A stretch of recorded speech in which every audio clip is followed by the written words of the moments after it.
Bismillahirrahmanirrahim.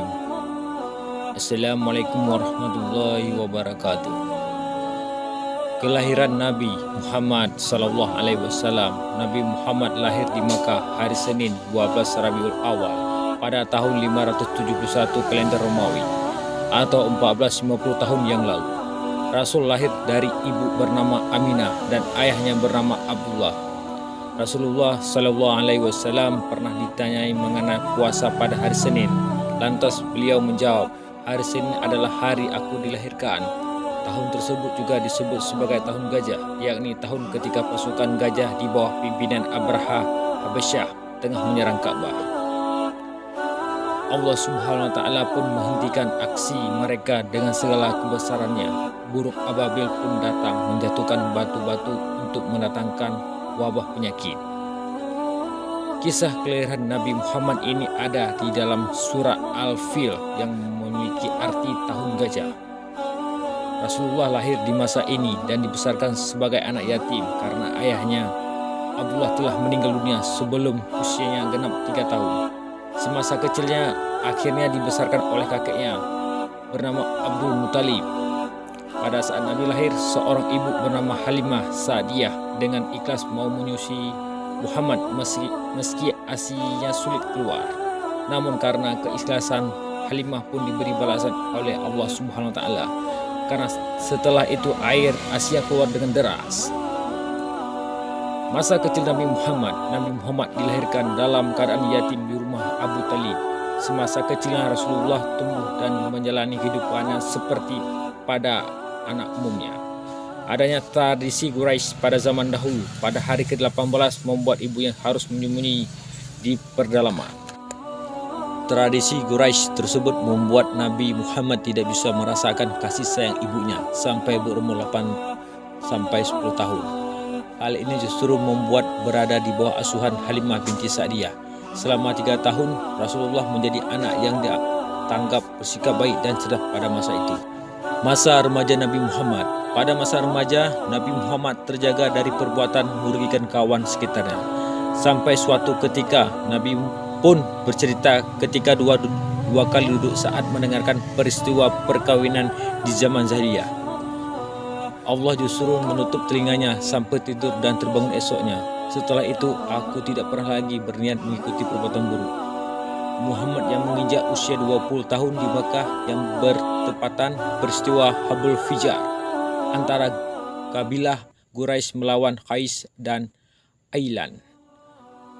Nabi Muhammad menjelang dewasa. Menjelang usia Nabi Muhammad yang dewasa membuatnya semakin menekuni dunia bisnis. Nabi pun berdagang dengan kawan terbaiknya yakni Sa'ib bin Abi Sa'ib. Barulah pada saat berusia 25 tahun Rasulullah menjalani kerjasama bisnis bersama wanita kaya raya yakni Siti Khadijah. Perkenalan Muhammad dengan Khadijah memang berawal dari dunia perniagaan. Perempuan ini biasa membiayai khalifah perdagangan Mekah. Perkenalan Muhammad dengan Khadijah memang berawal dari dunia perniagaan.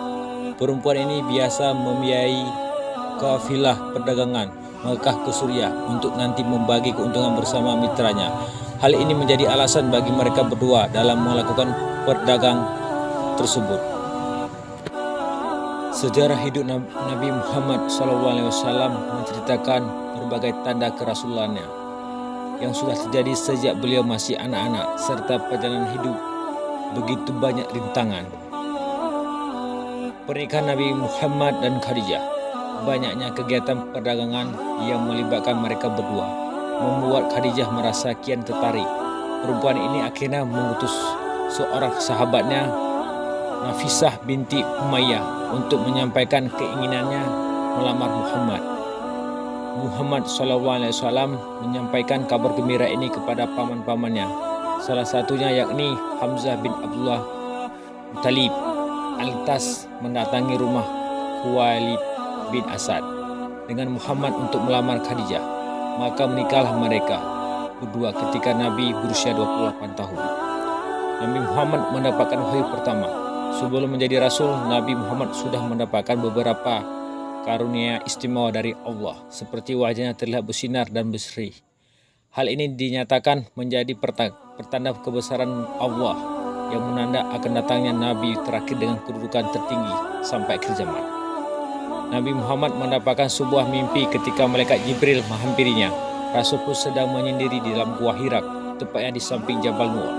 Turunlah wahyu pertama yang dibawa dari Allah, yakni surat Al-Alaq 1-4.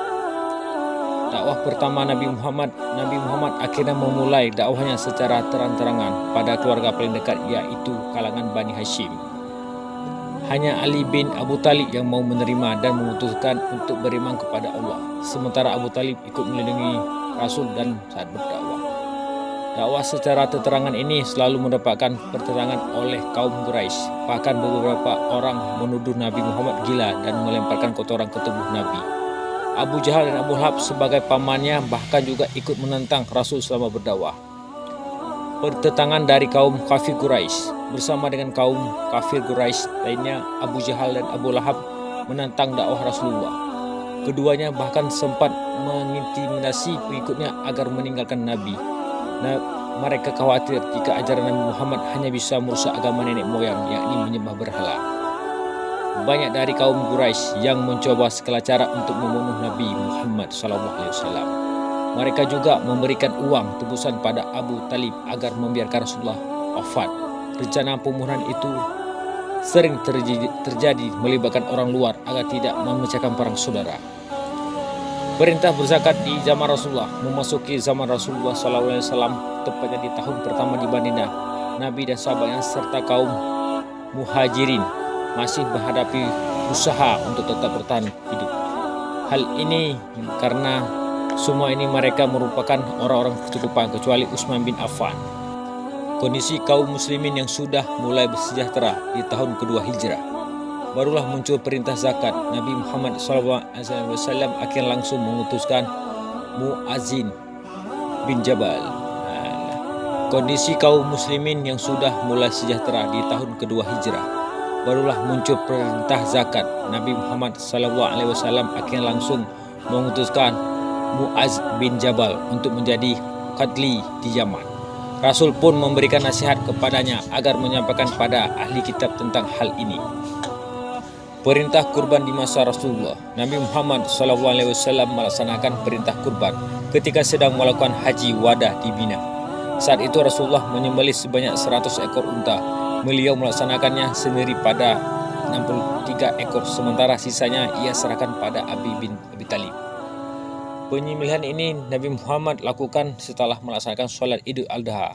Perintah ini pun sudah ada di dalam surat Al-Hajj ayat 36 mengenai jenis hewan yang bisa umat Islam menjadikan sebagai kurban. Sebagai umat muslim juga harus mengetahui cara penyembelihan dan tujuannya. Wafatnya Nabi Muhammad SAW. Abu Bakar sebagai sahabat Nabi Muhammad yang sedang tidak di Madinah. Terjadilah peristiwa sangat menyedihkan.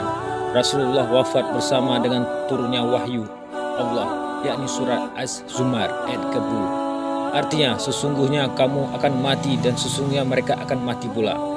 Nabi Muhammad mulai sakit di bulan Safar tahun 11 Hijriah. Beliau sakit kepala dan demam hingga akhirnya membuat suhu tubuh meninggi.